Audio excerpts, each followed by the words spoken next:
嘅年紀嘅細路仔，佢哋都有唔同嘅需要嘅。佢哋年紀細嘅對住一啲小學嘅仔女嘅時候，喺溝通上面我哋應該要關心或者係注意啲乜嘢嘅咧？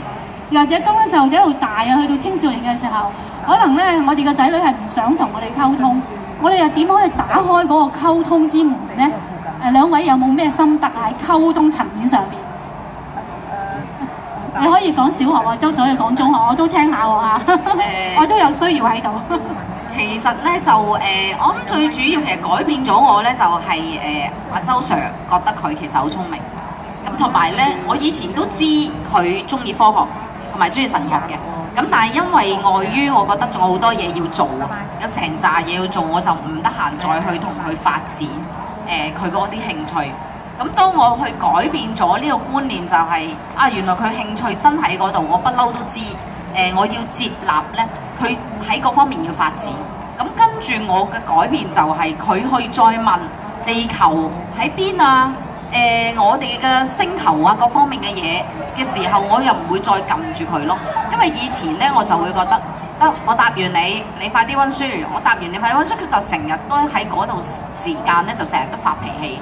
其實佢真係次次佢問咗我一條科學問題，其實我答咗佢，佢都仲繼續發脾氣，就係其實佢仲有問題要問，因為佢好大興趣。咁而家個溝通唔同咗，就係佢繼續去發展佢神學啊，問啲好深嘅問題，佢好有興趣，我就繼續去同佢去研究佢啲好有興趣嘅嘢。咁呢個係其中一樣嘢。第二就係佢講嘢俾你聽，唔好咁快截住佢，話俾你聽你唔啱嚇。譬如佢同我講想早啲翻嚟玩抄功課咁樣，咁啊咁就唔好咁快話唔啱。如果唔係咧，你唔認識佢，你知佢點解？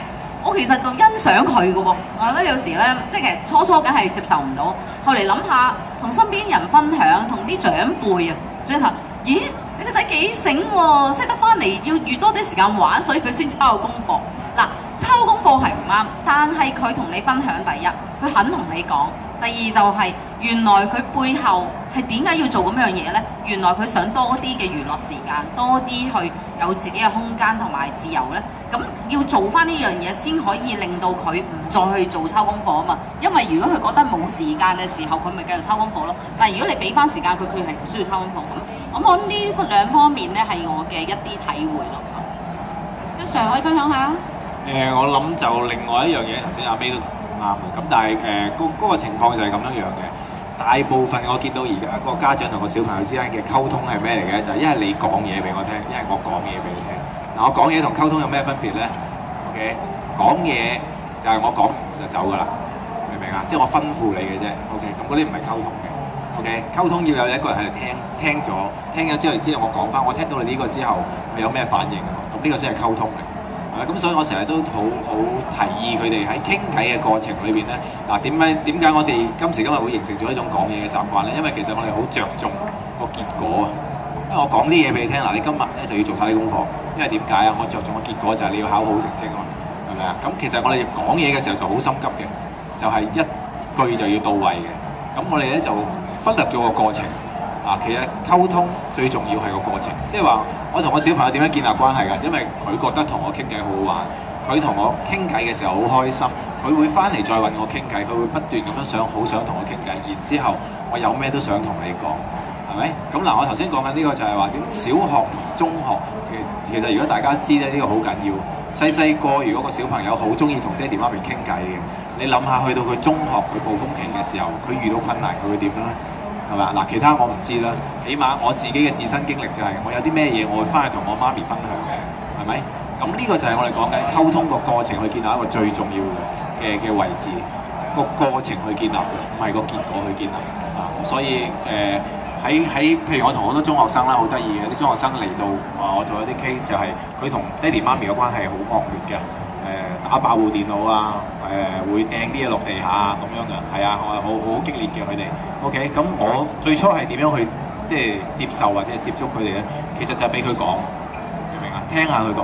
咁但係你要明白，你聽人講嘢咧，你要誠懇啲先得噶嘛。有陣時我訓練啲家長咧都幾激氣㗎，明唔明啊？即係佢聽佢講咧，佢真係咁樣嘅。講完啦嘛，到我啦嚇咁。嗱，嗰啲唔係叫聽佢講。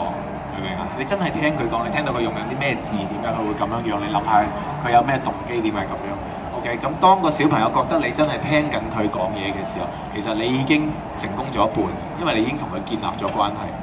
OK，到有一日你發覺你個小朋友唔係好想同你聽講，你講第二句其實佢已經想閃嘅時候，咁你已經知道有嘢你哋要做，明唔明啊？一定係平時嘅溝通裏邊，佢會覺得你太煩。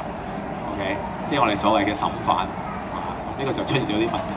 OK， 咁啊，仲有好多原因嘅啊，慢慢再傾啦呢啲就。呢個都係我學緊嘅功課。